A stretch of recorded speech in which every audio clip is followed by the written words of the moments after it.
আজকে চলে যাচ্ছে আপুর বাসায়। আপুর জন্য খিচুড়ি রান্না করে নিয়ে যাচ্ছি, তার সাথে মুরগির মাংস।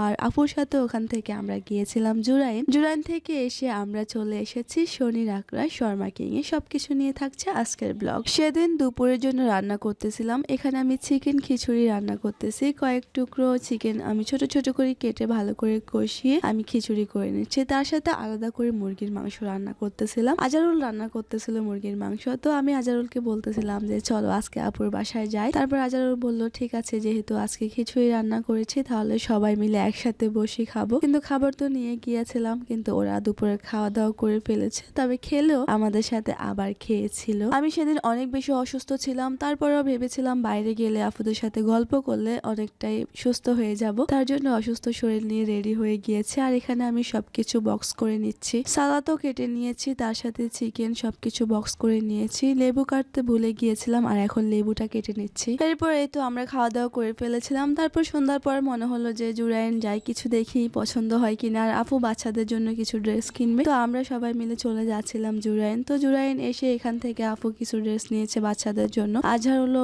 শীতের কাপড় কিনেছে, আর আমি জুতা কিনেছি। অনেক কিছুই কিনেছিলাম সেদিন আমরা। ভাইয়া তো আমাদেরকে শুধু কল করতেছিল, কারণ আমরা বের হওয়ার পর অনেক লেট হয়ে গিয়েছিল। অনেক কেনাকাটা করে হাতে রেখেছি, আর আমার হাতে তো একদম জায়গা হচ্ছিল না। তারপর এখান থেকে সুন্দরবনের কি যেন একটা ফল, সেটা একটা নিয়েছি। আমরা সবাই মিলে খেয়ে দেখতেছিলাম আসলে টেস্টটা কেমন। তো খারাপ না, মোটামুটি ছিল। একটাই খেয়েছি, অত বেশি ভালোই লাগেনি, তার জন্য আর খাইনি। এরপর আমরা বাসায় চলে এসেছি। আর এই তো এতগুলো জিনিস কিনেছি। আমরা তো একটার পর একটা প্ল্যান করতে আসি। এবার বাসায় আসার পর বলতেছিল ভাইয়া যে সবাই যেহেতু একসাথে আছি তাহলে চলো শর্মা কিং এ যাওয়া যাক। আর ওখানে অফারও ছিল, তার জন্য আমরা সবাই মিলে আবার চলে এসেছি শর্মা কিং এ। এখানে একটা ভাইয়াও আসছে। তারপর এখানে আসার পর একটা ভাইয়ার বার্থডে, উনি বার্থডে সেলিব্রেট করতেছিল। আমরা সবাই এক একজন এক এক জায়গায় বসে আছি, কারণ আমরা সব সময় যে সিটটাতে বসি সেটার জন্যই অপেক্ষা করতেছিলাম। তো বেশ কিছুক্ষণ বসার পর এই তো আমরা আমাদের সিটটা পেয়ে গিয়েছি। এই তো বসার পরই আমাদের চলে এসেছে পিৎজা। আমরা একটা নিয়েছি, আর একটা ফ্রিতে পেয়েছি। আর এখানে যে কেকটা, এখানে ভাইয়াটার যে বার্থডে করতেছিল উনি আমাদেরকে কেক দিয়েছিল। তো আমরা সবাই মিলে মিষ্টি মুখ করেছি, কেক খেয়েছি। এরপর পিৎজা খেয়ে নিয়েছি, আর আমি আর আপু নিয়ে নিয়েছি সেট মেনু। আমরা দুজনের জন্য দুইটা সেট মেনু নিয়েছি। সবাই মিলে এই তো খাওয়া দাওয়া করলাম, কিন্তু ভাইয়াদের এখনো পর্যন্ত